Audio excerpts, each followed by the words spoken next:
Every NBA team has that one guy, that one player who checks in and changes the mood instantly. Sometimes it is because he cannot shoot. Sometimes it is because teams ignore him. Other times it is because he keeps making the same dumb mistake. And in this video, we are going to be discussing the worst player on every Eastern Conference team. Atlanta Hawks, Gabe Vincent. Atlanta's pick for me is Gabe Vincent. The problem is not just the scoring, it is that he is a small guard who gave very little offense back.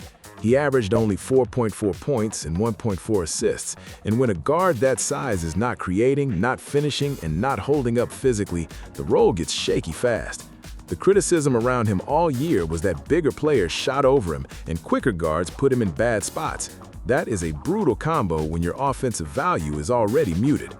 Boston Celtics, Jordan Walsh. This is more of a default pick because Boston is loaded, but the specific flaw with Walsh is that he still looks like a player who can disappear inside the offense. He averaged 5.4 points and 4.0 rebounds, which is fine, but the bigger issue is still confidence and offensive assertiveness. Boston coverage even pointed out that he can spend possessions just hanging in the corner and letting the game pass him by. For a team this good, passive basketball stands out immediately. Brooklyn Nets, Ben Suraf. Ben Suraf is one of the easier picks. He got real minutes, but the jumper was nowhere near ready. He averaged 7.5 points and 3.3 assists, but shot just 39.6% from the field and a brutal 21.1% from three.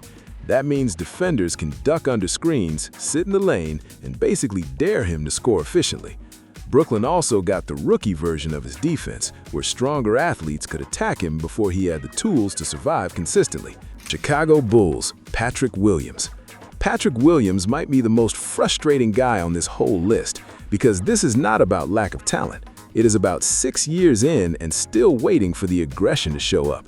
He had the worst offensive season of his career, and the big issue was the same as always: too quiet, too passive, too easy to erase from a game.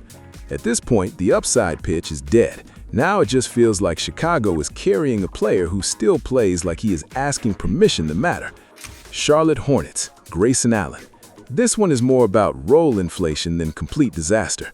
Allen still scored 16.5 points per game, but the efficiency fell to 40.3% from the field and 34.9% from three. That matters because the whole point of Grayson Allen is supposed to be clean spacing and dependable shooting.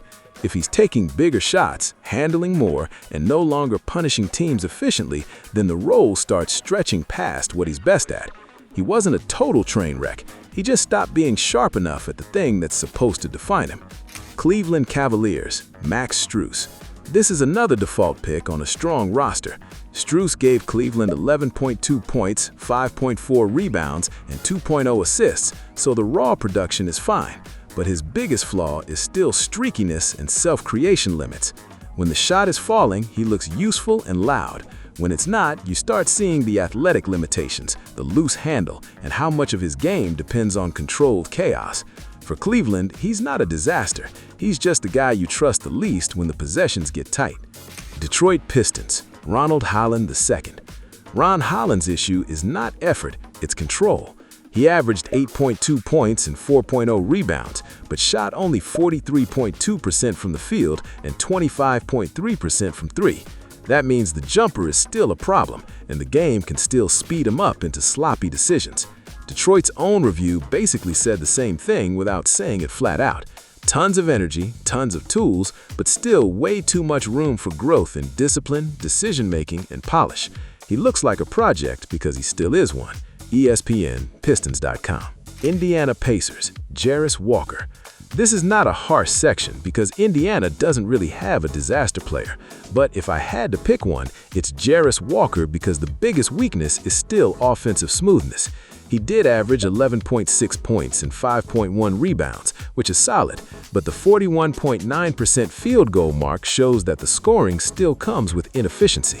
Indiana called it a breakout season, and that's fair, but even in the breakout, he still felt clunkier than a player with that frame and skill package probably should.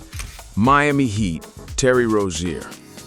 Terry Rozier is the easiest Heat answer, because with him, it is never just the stat line. It is the decision-making. He averaged 13.9 points and 3.5 assists, but the real problem is how often he turns a normal possession into a bad one. Over-dribbling, forced pull-ups, bad finishing, tunnel vision. And when a SPO team looks sloppy, that player sticks out like crazy. Milwaukee Bucks, Kyle Kuzma. Kuzma is one of those players where the numbers can trick you. He still gave Milwaukee about 13 points, 4.5 rebounds, and 2.7 assists, which looks serviceable. But the disappointment is in the possessions themselves. He still has those stretches where the shot selection gets weird, the defensive attention wanders, and the game starts feeling unserious. That is fine on a random Tuesday. It is not fine when your team is trying to stay relevant around star-level pressure. New York Knicks, Pacome Dadier. Dadier is the pick because he just did not give New York much of anything yet. He averaged 1.7 points on 33.3% shooting and 21.9% from three. That is not learning curve. That is barely playable right now. The more specific flaw is that he never really forced his way into relevance. Muted role, tiny impact, and almost no offensive certainty. Orlando Magic, Corey Joseph.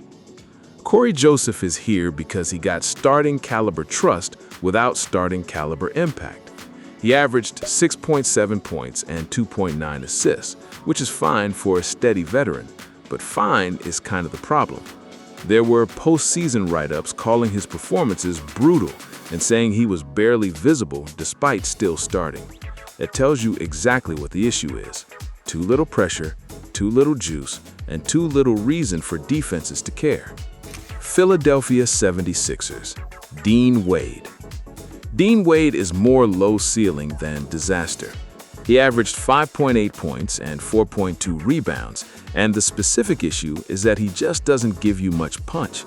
He's useful as depth, he can fit in lineups, but if he has to matter beyond that, something probably went wrong. He's not the kind of player who sinks a team. He's the kind who quietly reminds you your rotation has no extra gear. Toronto Raptors, Jacoby Walter. Walter's biggest issue is that the game still looks a little too physical for him. He averaged 7.5 points and shot 40.9% from three, so the jumper is real. But the specific weaknesses are finishing, strength, and how hard it was for him to crack a real role early. He didn't even appear in an actual game until Game 4 of the season rotation cycle. That is not ideal for a team trying to figure out who matters long-term. Washington Wizards, Rich-owned Holmes. Holmes is not a terrible player, he's just a very capped one. He gave Washington 8.5 points and 5.3 rebounds on 60.5% shooting. But the issue is that almost all of his value is basic big man maintenance. Short rolls, cleanup finishes, energy. Not much spacing, creation, or real upside.